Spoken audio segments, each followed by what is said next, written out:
Hey everybody! So today we are going to talk about money and making money and how one might best make money. I wanted to do a video about this because I've done a couple videos recently about like career and how to flesh the notions of career out further. Obviously for career you'd want to look at the midheaven or the 10th house cusp, but you also want to look at where the planetary ruler of the midheaven falls in the chart to kind of flesh that out further. Same thing, I did a video about work, the work that you do in daily life. That's the 6th house, so you'd want to look at the 6th house, and then you'd want to look at where the planetary ruler of the 6th house cusp falls to flesh that out further. Today we're going to look at money. Now, money and resources that are yours, not other people's, but yours specifically. This is a 2nd house thing. 2nd house is also values and worth and those kinds of things as well. But here, for the context of this video, we're going to talk about it as if it's, we're just going to look at the money part of it, the money and resources part. The personal money, personal resources aspect of this.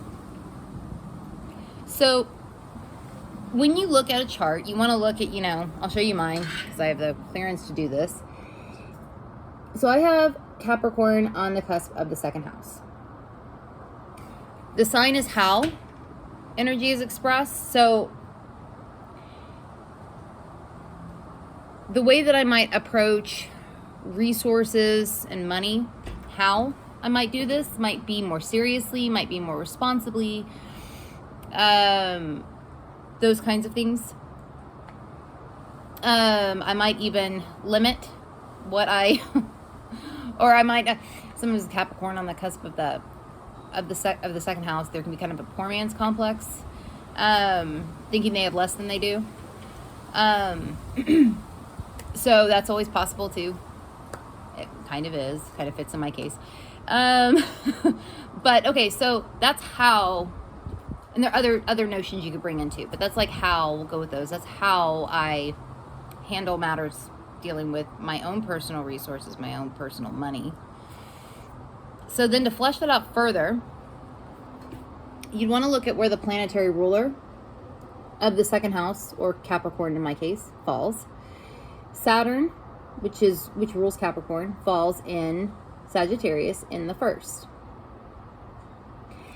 Now, this kind of tells me that the way that I make money or what have you is going to be very dependent on me, because we're talking about Saturn in the 1st. It's going to be very, very dependent on me, on my attitudes, on my natural reactions to the world.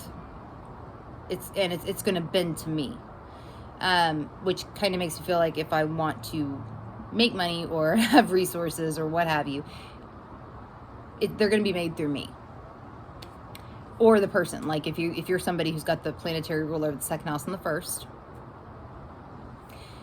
the money that you make is going to be more dependent on you, or come through you, or be made through you, in some capacity. Obviously, with everything I'm about to say, what I just said and everything I'm about to say, you want to take the entire chart into account, right? Obviously, you always want to take the entire chart into account, but that's kind of where my mind would go. And then I would want to see if anything else along the way backs that up. Okay, but let's say you have the let's say you have the planetary ruler of the 2nd house in the 3rd. If you've got here's the card for it. 3rd house is all about logic and reason. It's about communication, sharing things that are local, like your city, your neighborhood. Depending on how big your country is, I would even I think of the 3rd house as like local in terms of being national, and then the 9th house is international. That's how I think about it. So it could be that, money is made in an area that's local to you. Money is made through sharing things. Let's say you did have Capricorn on the cusp of the 2nd house, Saturn in the 3rd. it could be that, you know, if you feel limited with being able to communicate or restricted, perhaps that makes it more difficult to make money. Because with the planetary ruler of the second and the third, it's very important, I would think, that somebody could communicate, could share, could do those things. So it also, since these are kind of, I'm going to kind of go into like, I'm not really going to focus on that. I'm going to focus more on the houses just because I don't have another chart to look at besides my own right now. Let's say you had the ruler of the planetary ruler of the second house in the 11th.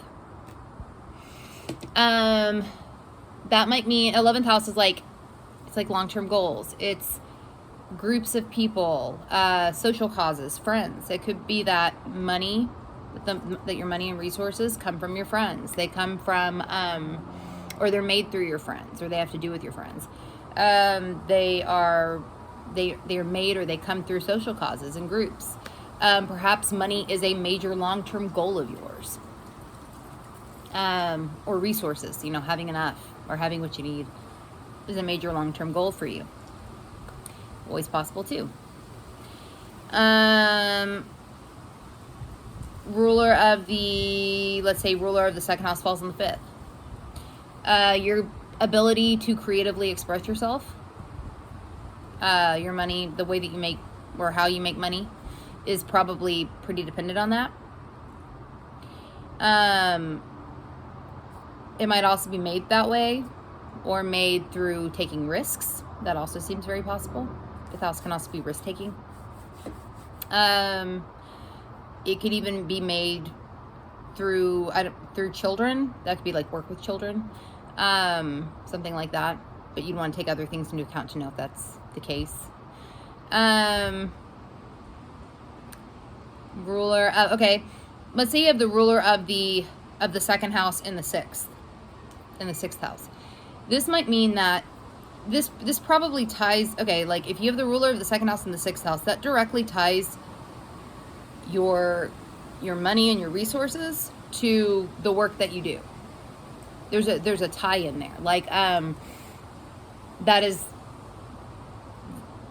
kind of dependent, like on the work that you do is kind of dependent on, or how you make money is kind of dependent on the work that you do. Or don't do in some cases, depending on what's going on in the chart. But there's like a direct tie in there. Same thing when you have the planetary ruler of the second in the 10th. Because of, the 10th house or the midheaven, if you're using like Placidus or Porphyry, it'll be the cusp of the 10th house will be the midheaven. Vice versa. So having the planetary ruler of the second and the 10th,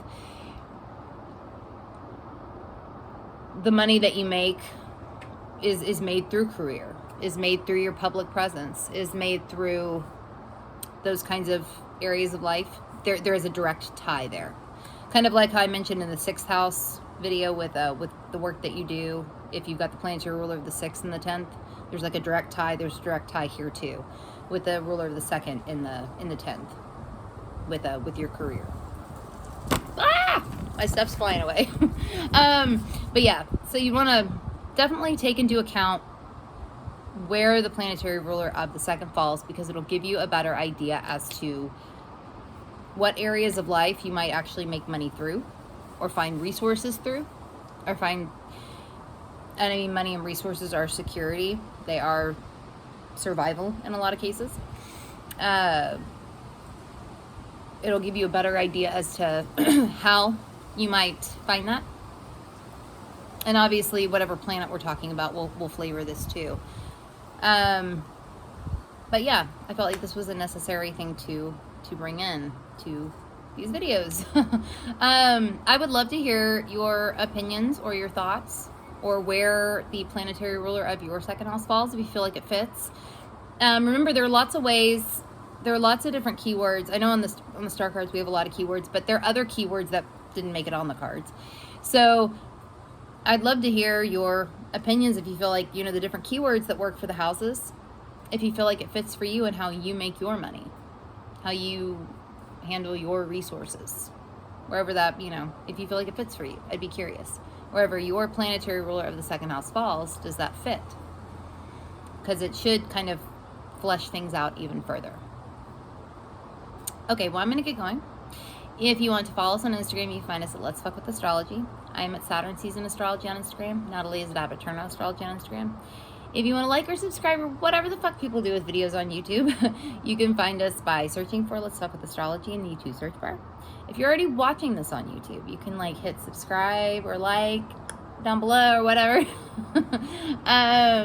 If you do the Reddit thing, come join us on the subreddit Let's Fuck With Astrology. And if you're interested in the star cards, go to letsfuckwithastrology.com/star-cards.